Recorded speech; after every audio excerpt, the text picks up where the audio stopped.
Well, hello and welcome again.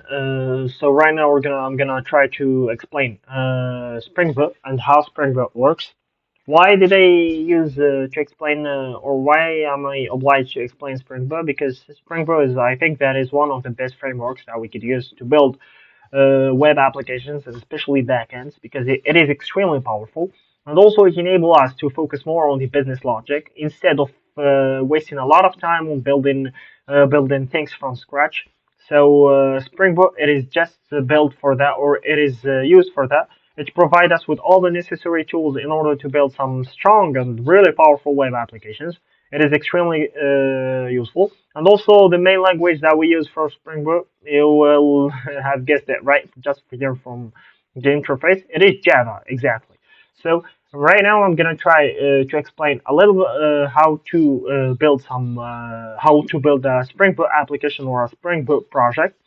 Then, within this course or within these videos, I'm gonna try to explain a little by little how Spring Boot works, how we could build the applications, how we could just make things happen. So right now, let's start with just by coding a little bit.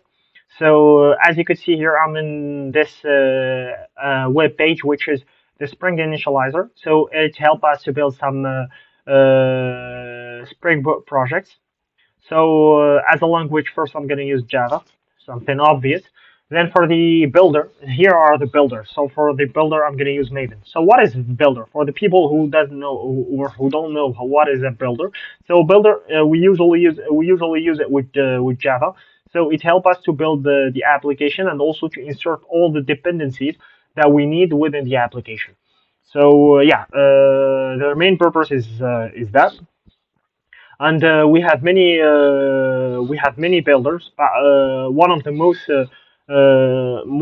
famous are Gradle and also Maven. But for me personally, and within this project and this course, I'm gonna use Maven because I think that it's it is something more practical to use. And for the version of this Spring Boot, I'm gonna use the latest version, or before the latest, because here there's the 3.3 and the 3.2.3, but they're not that stable. So I'm gonna use the stable one, which is the 3.2.2, and I'm gonna just keep those metadata here like that.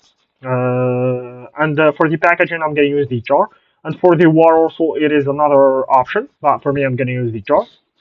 And for the version of the Java, also called the GTK, I'm going to use the GTK number 17. But if you have, for example, the GTK 21, you could use it. But as you could see here, the options are very limited. So just choose between these two. And now we're going to try to add the dependencies because it's all about the dependencies here in Spring Boot. First, I'm going to use the first one, which is the most crucial one, which is the Spring Web. So yeah, for the Spring Web, what is a Spring Web exactly? It helps us to build a web, including RESTful APIs, using the Spring MVC, and it uses Apache Tomcat. So what is Apache Tomcat? Apache is the web server, and Tomcat is the application server. Then we are gonna need another dependency, which is Lombok. I'm gonna try to explain Lombok later in this course, so just be patient a little bit. Then I'm gonna try to explain another one. I'm gonna try to add another dependency, which is the GPA repository, which is here. I'm gonna also explain it later. And last but not least, I'm gonna add another dependency, which is the H2 database, because as you can see, we need a database. But what is the H2 database exactly? It provides us a fast in-memory database that supports the GDBC. So what is exactly? So the H2 database is a kind of database, but in memory. So whenever, for example, we relaunch our application, all the data that we have persisted inside that database will disappear, and we'll start things from the beginning. For example, when we are trying, we usually use it just for demos or something like that. When we try to build some real applications, we do really need some databases, for example, like MySQL or like PostgreSQL. So once everything is established, we're gonna try to generate this. We're gonna try to generate this project. So we're gonna have it as a file or as a folder. Then we're gonna try to add this folder in order to one of our IDEs. Personally, I am using here. I already have it here. So personally, I am using IntelliJ. But for example, if you are using Eclipse or Spring Tool, so there's no problem because the approach will be the same. So right now, let us explore a little bit about this project and what do we have exactly. So we have here the pom.txml that has all the necessary dependencies. So for example, if we do something here, if we eliminate the H2 database and we reload it, so there will be an error. But here we can just reload the Maven build, and also Maven will try to do an update to all the dependencies that exist here. So that's all about here in the pom.txml. And then we have another file which is the main file, which is the demo application. Here it's here from where the Spring Boot application will start. So that's why we call it boot, Spring Boot. And also here we have another file which is the application properties. But right now we're not gonna try to include anything inside of it. But we usually use it in order to establish the connection between the application between the Spring Boot application and the database.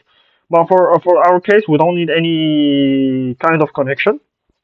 But just remember, for example, if we have another database like MySQL or like PostgreSQL, in that case, we really do need a database, and that's why we're going to try to establish the connection first before launching the application. Otherwise, the application won't launch because Spring Boot really do need to establish the connection first, then the application will start. So as you can see, this is all about Spring Boot. So these are the most important files. So we're gonna try to just to launch our application. It won't take a lot of time, so just be patient a little bit.